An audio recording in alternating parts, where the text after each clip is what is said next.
ए दुनियार समस्तंकर रास्ता अलग अलग हो पारे, किंतु ठिकण गोटिए एवं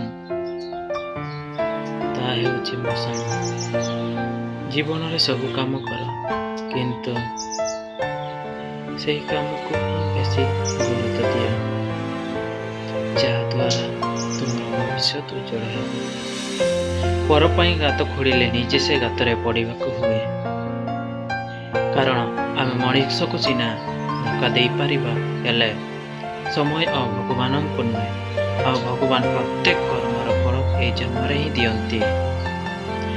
संपर्कर मुंड नुआइबा कौन से बड़ कथा नुहे। सूर्य भी तो चंद्र पाई लुचि जाता है। प्रकृत संपर्क किसी मागे ना, केवल मागे टिके समय और भल पाइबा। चैनल को सब्सक्राइब करंतु एवं शेयर करंतु।